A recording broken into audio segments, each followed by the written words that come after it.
Hey listeners, it's Paul Andriola here. Why not join our community at Small Cap Discoveries, where we offer our members direct access to some of the best microcap investment opportunities available. Our members are getting access to premium microcap financings, research reports, and direct access to management. Sign up today at www.smallcapdiscoveries.com. Hi, everyone. Welcome to the Small Cap Discoveries conference call. Today on our call, we have the CEO, Roger Hardy, and the co-founder and COO, Joseph Thompson from Kits Eyecare.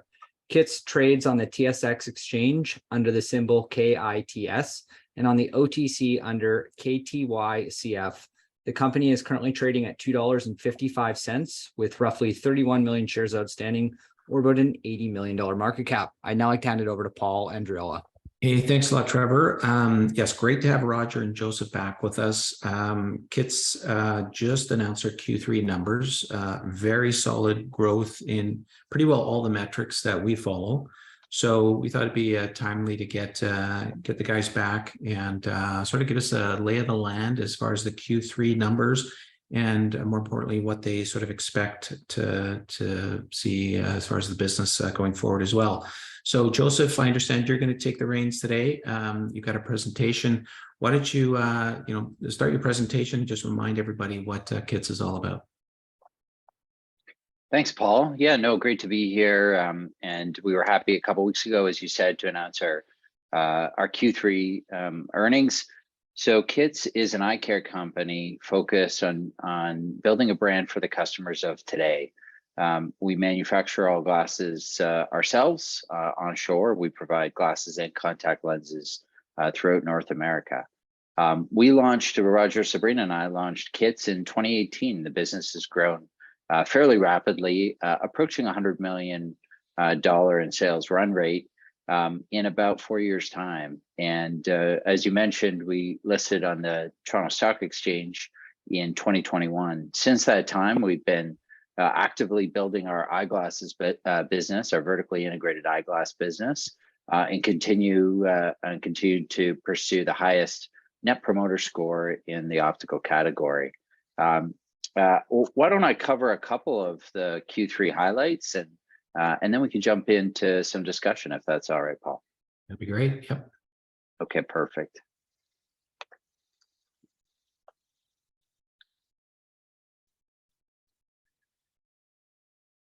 Probably touched on last time as well. You know, we're very fortunate to have an experienced leadership team with over 100 years of combined industry experience. Very fortunate, of course, to have Roger's experience at the helm. Roger built and scaled the Coastal Contacts business from 2000 to exit in 2014.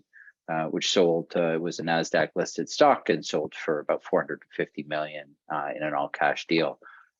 Sabrina is our co-founder and president and CFO and joined us from Goldman Sachs in New York, where she worked for about 14 years, leading a growth portfolio.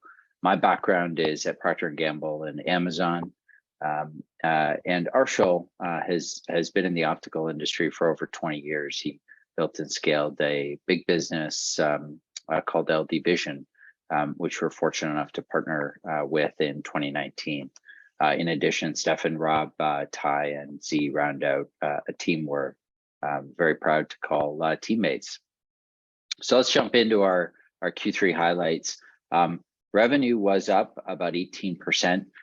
To about 23,500,000, and it was also up sequentially quarter on quarter, just over 8%.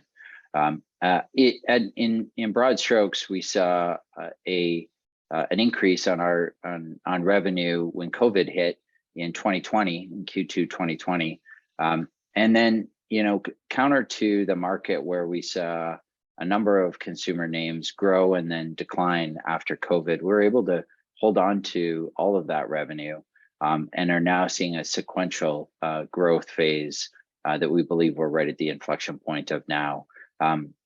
Importantly for us, gross profit also grew about 38% year on year to a record of just over $7,200,000. and it was up quarter on quarter as well. Maybe a couple other highlights. The interesting thing about the optical category is these customers, if you take great care of them, are reoccurring, especially contact lens customers, but glasses customers as well are purchasing the category every year and a half. And so we're fortunate to have a huge reoccurring revenue business and a large subscription business embedded within Kits. Our active customer count grew to over 765,000 in Q3. That's a 2-year number, which was up nearly 20% year on year. Gross margin, in addition to gross margin dollars, gross margin percentage also expanded in the quarter. But really for us, what was important was the cash flow from operations, which was 3.9 million, and helped grow our cash balance quarter on quarter to end Q3 just over $20 million.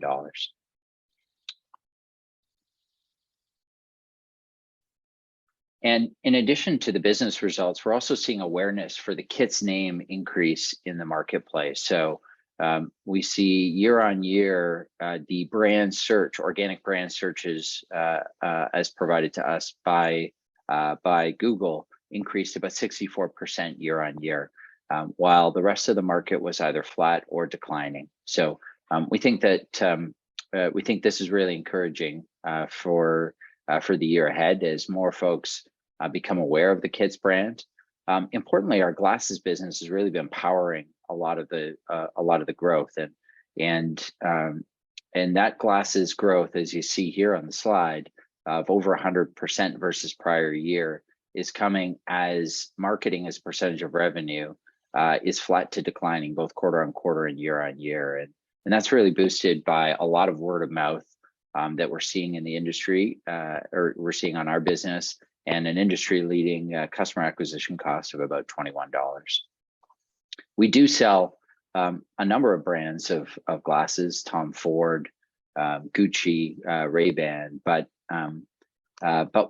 our Kits brands continue to represent over 90% of sales. Now, at the heart of Kits is our vertically integrated model. We have built and scaled a automated high capacity optical lab right here on the West Coast that enables us to produce a pair of prescription glasses in 15 to 20 minutes and deliver them to customers anywhere in North America in as fast as a day or two. Now, for us, having the lowest cost of manufacturing is important, especially in this category. Customers, we constantly get questions of why are glasses costing $400, $500, $600 or $800, $900 for a pair of digital progressives? And we're able to show that with a vertically integrated model, we can offer a lot more value at a great margin for us to customers.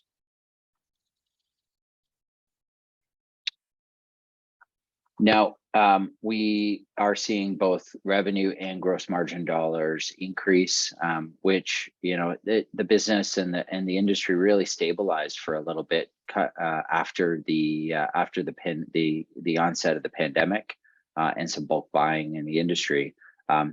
But what's really encouraging for us is, as you know, as we're hearing more and more about the impact of higher interest rates and the potential for inflation and some belt tightening, we know that this is a category that is very resilient. People need to see, whether it's contacts or eyeglasses, and being a player that offers incredible quality at a great price puts us in a good position to continue to grow and to continue to expand both revenue and gross margin. And we're seeing that inflection point happen in our revenues in Q1 were about 20 million, in Q2 about 22, in Q3 approaching 24 million. You know, have continued to grow into the important Q4 period.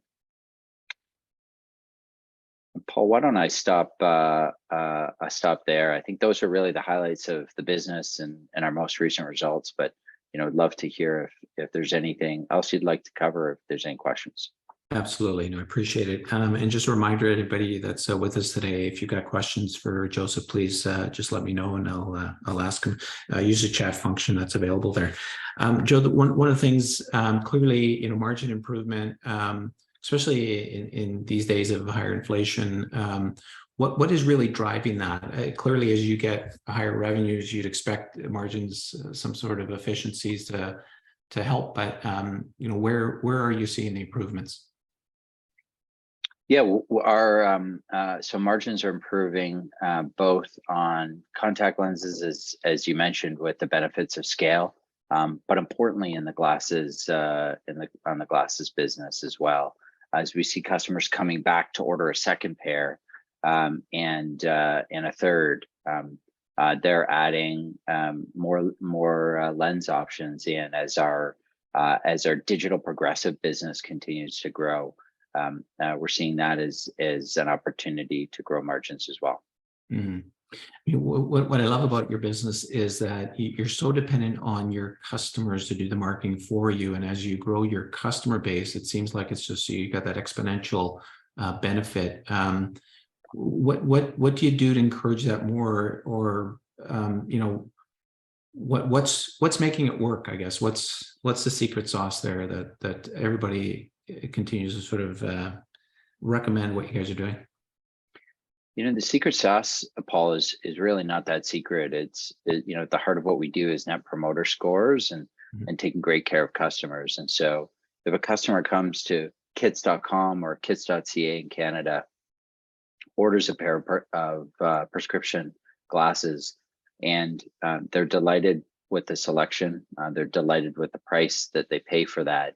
And then when they arrive to their door a day or two later, and they feel great and they look great and they get all kinds of compliments on them, that's a customer that's going to come back and going to tell everyone they know about it. So our focus is delivering great selection and great value, and the convenience of getting a pair of glasses in a day or two. Mm-hmm. And looking forward, you guys are an innovator somewhat in the space. You're vertically integrated. That's not necessarily the way the industry works. Where else do you guys expect to innovate, or maybe let's talk about new products or initiatives? How do we look at that? There's a lot to be done in this category, Paul, for sure. So there's there continues to be more technology to make it easier and easier for customers to shop online for prescription eyeglasses. So virtual try-on is one of our most popular technology features currently, which enables customers to try on from their own computer or iPhone a variety of our frames. We're seeing more and more technology develop on helping customers renew their prescription virtually, which they can do on kits.com from their iPhone or from their laptop.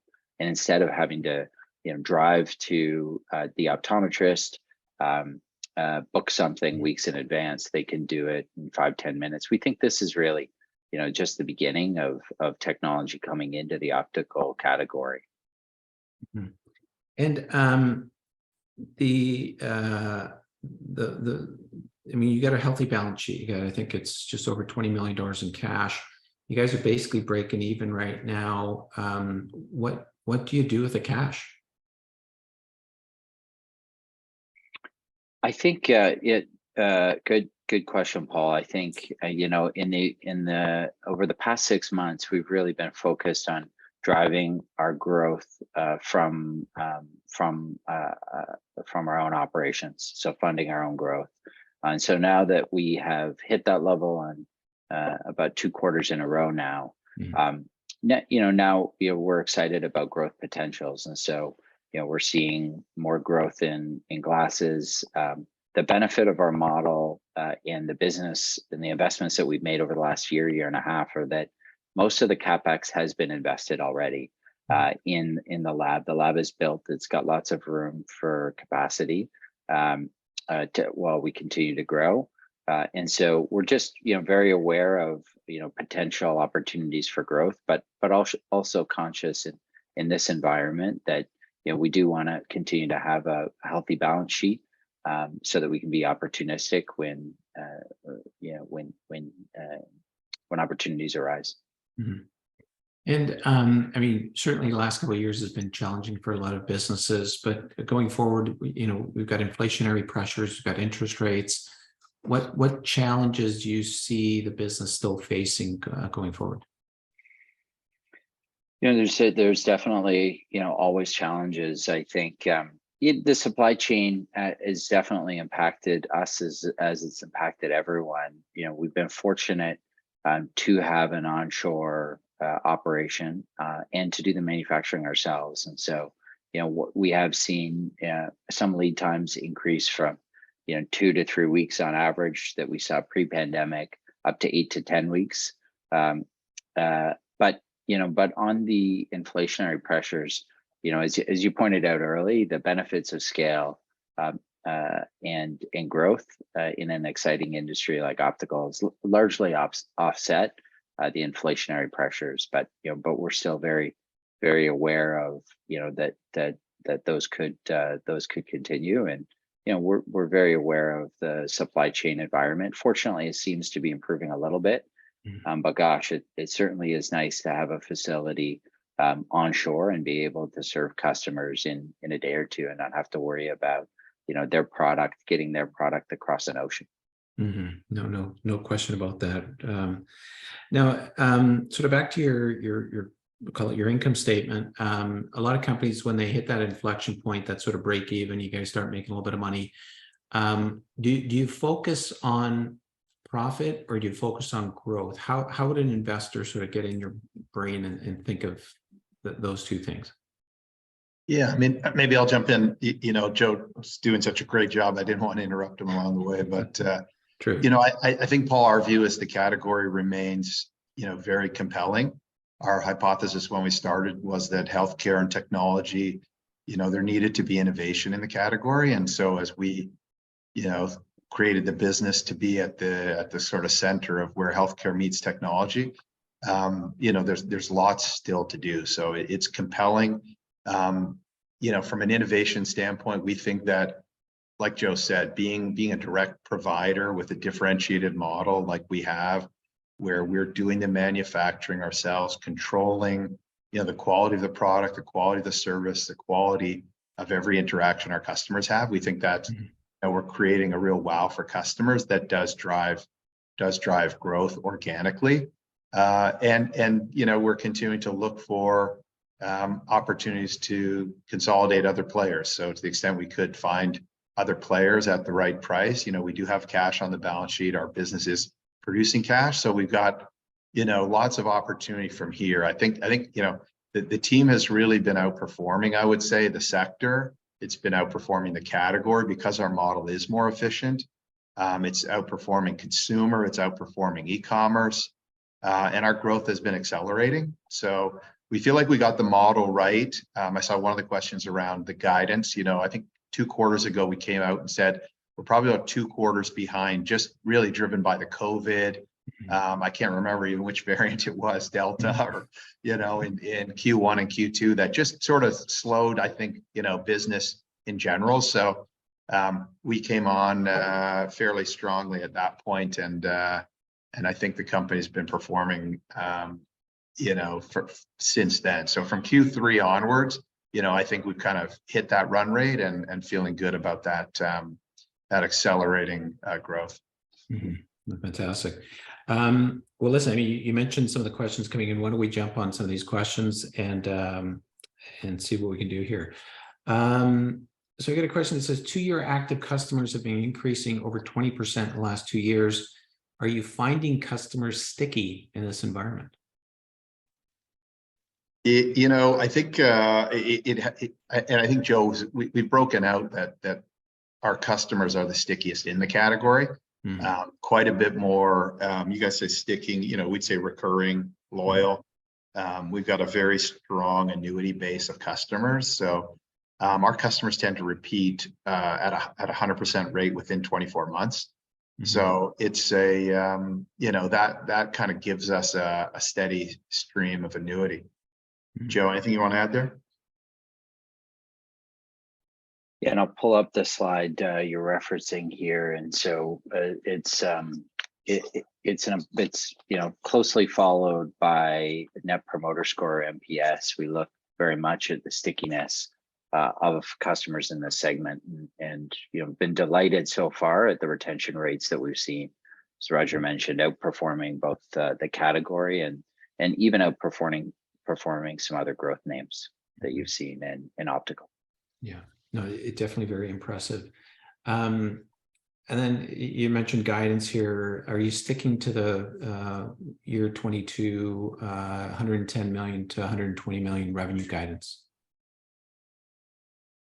Yeah, that's what I was referencing. I think we're a little behind that, and so we can see from the last quarter we were kind of run rate just under 100. As Joe said, I think the analysts have us run rate over 100 million for Q4, and we're comfortable with that. That we'll finish that kind of perspective. And then I don't think we've released anything for 2023 yet, but like I said, the run rate has us somewhere in that 110 to 120. 2 quarters behind that original timeline. Right, gotcha. Yeah, so we're feeling good about the growth. Like I said, it's been accelerating once we've come out of COVID, and I think that's really that has been a bit of that slowed, I think, the category down, and we've outperformed, as Joe said, in that from that standpoint, but it has been accelerating. Fantastic. I know you touched on this back the first time we did the interview, but Warby Parker spent a lot of money on advertising. I think people sort of recognize that name out there now. But what makes you more competitive, or what makes you better than Warby Parker? Yeah, I think one of the best things you can do, Paul, anyone can do, is just go online and read customer comments. You never find a brand that's going to grow from word of mouth, turning off customer comments. So our business has really been about getting the ball rolling with the first few customers, and then letting customers tell the story. So we have the highest number of review count in the category. Kits has been around, as Joe said, 4 years. Warby's been around since 2008. This is their search in Canada. People looking for Warby Parker's down 24% year on year. I think part of that's that the product doesn't live up to the experience. You have high expectations, you try it, and it just doesn't deliver, is our view. There's a few reasons for that. If you look at timeline to delivery, when Kits takes an order, as Joe said, we start making a pair of glasses a minute later. It's in a box. It's been QA'd, it's been reviewed, it's been manufactured, custom made for your unique eyes within 15 minutes, and then it's being carefully packaged and shipped out. And typically people receive it the next day, or within 2 or 3 days, depending on where they are across the country. That's the word of mouth that's resulting that 64% year on year growth in our brand. Those are brand searches, so it's not advertising driven. And the lines up at the top are some of the bigger brands. In fact, one of the ones I created that grew 3%. So we are by far the fastest growing brand in the country, and that's really driven by word of mouth, because customers are having a great experience. Part of it's the savings, the convenience, and the selection, and I think really delivery time is a big part of that as well. So I think all those things drive that, and that's part of the that's what's driving the growth. I mean, I got to tell you, as a guy that wears glasses, the experience, or the idea even getting glasses the next day blows my mind still. I've been buying glasses for far too long. I know that it used to take weeks and weeks to get your glasses. So thanks for changing it for guys like me. Speaking of glasses, I've got a question here. It says, for someone with a really strong prescription, do you sell high index lenses? Are they significantly more expensive? Yes, we do sell high index lenses. They should not be materially more expensive.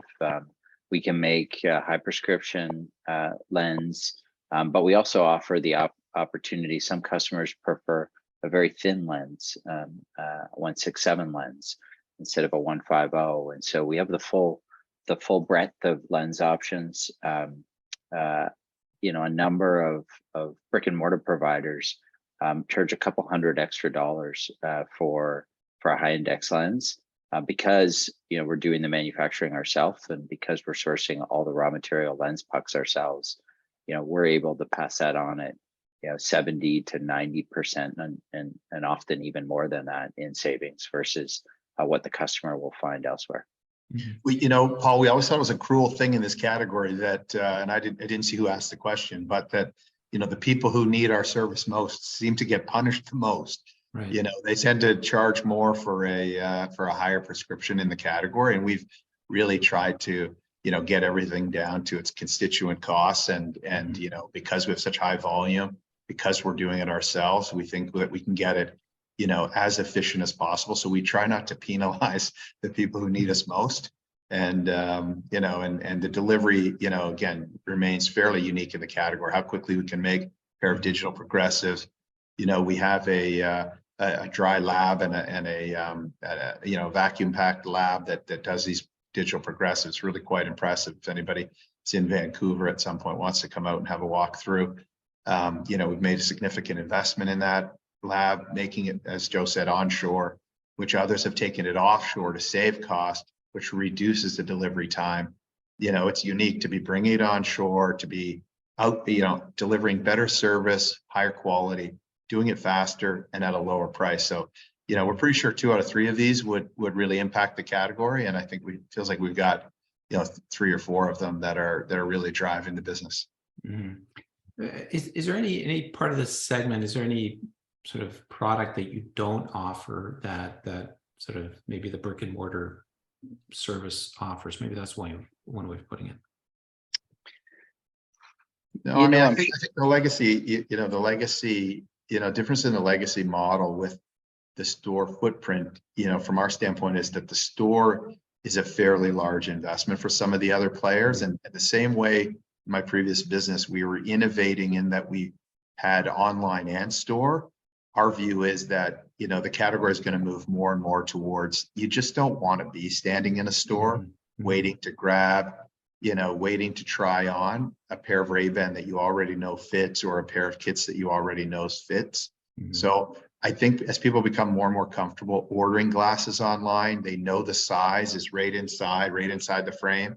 As people become more comfortable. So, we don't have a store with a long lineup for you to go and stand in, where somebody, where there might be germs around or otherwise. We feel like we're, we may be fortunate, and we, I think we feel like the NPS of our model, the customer satisfaction of the model, reinforces the way we built the model, that what matters is selection, savings, convenience of ordering online, and just getting my glasses tomorrow. When people need their glasses, you can't see. It's not a discretionary purchase. It's a key point. It's, vision is non-discretionary for our customers. They need to be able to see, to work, and for, just for life. So yeah, I think that'd be the big difference. We're not putting $2.5 million into each store. And I think that's what lets us grow as fast as we're growing. We're putting it into the customer experience. We're investing in making sure customers have a wow.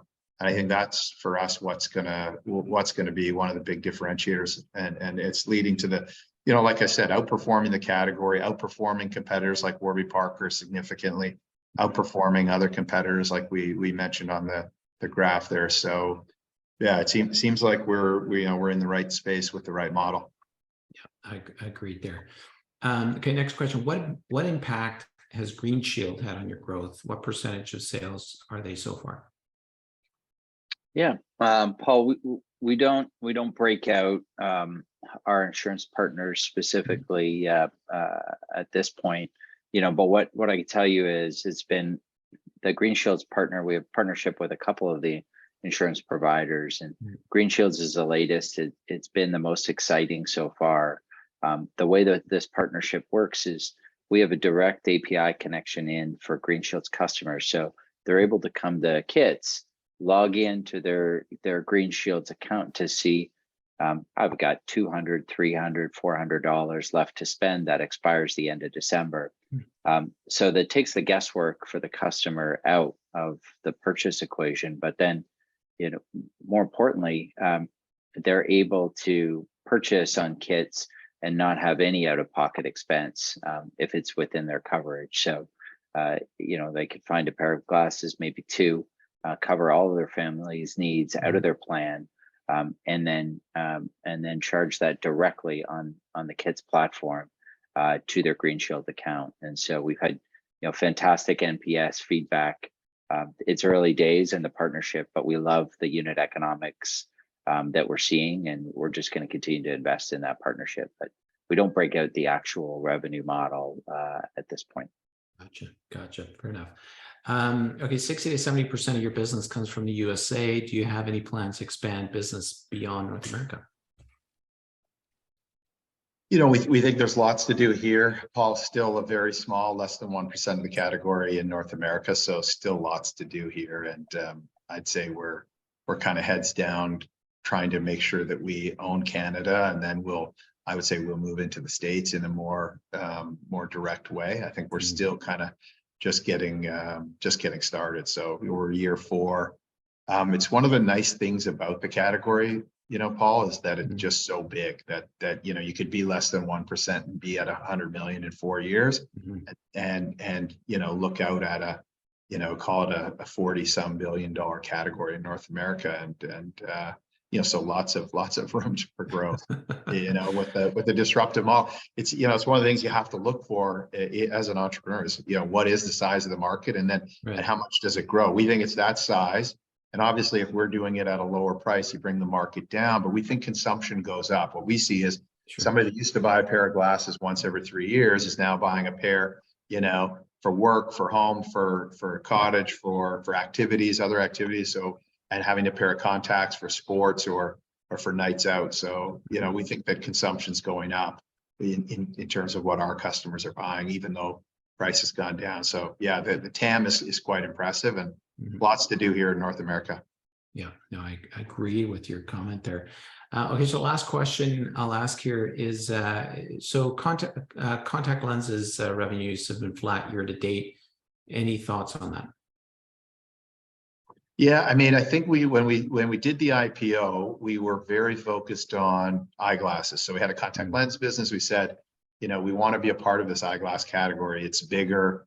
We can be more disruptive. We think we can really take a material share. And so the IPO, the plan was to invest those proceeds in building out the lab, doing some marketing to get the kind of ball rolling, start the flywheel, as we're forbidden from saying, but start the flywheel around, getting people aware of Kits as an eyeglasses brand. And so we feel like we've done those two things. And then, you've seen marketing kind of come down the last couple of quarters, all the while the glasses are, as a percent of sales, marketing's come down, and the glasses business continues to grow. It's up 81%, largely driven by word of mouth.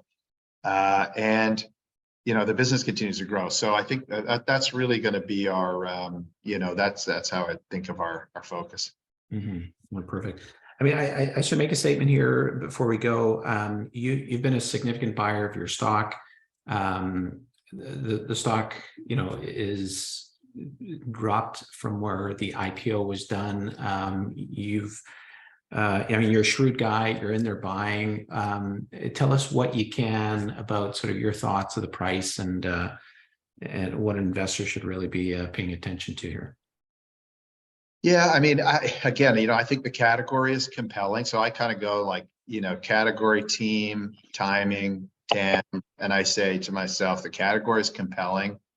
And I guess, and also, there's lots of moving parts out in the world today. I like to go with what I know, and I have capital to deploy. And so, the category is compelling. We are growing faster than the category, faster than competitors.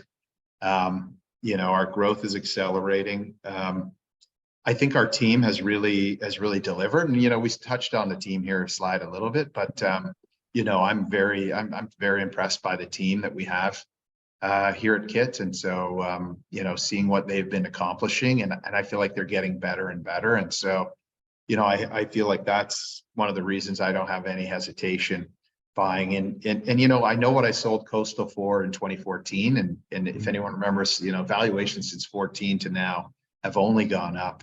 I know we're very disruptive to some of the bigger players.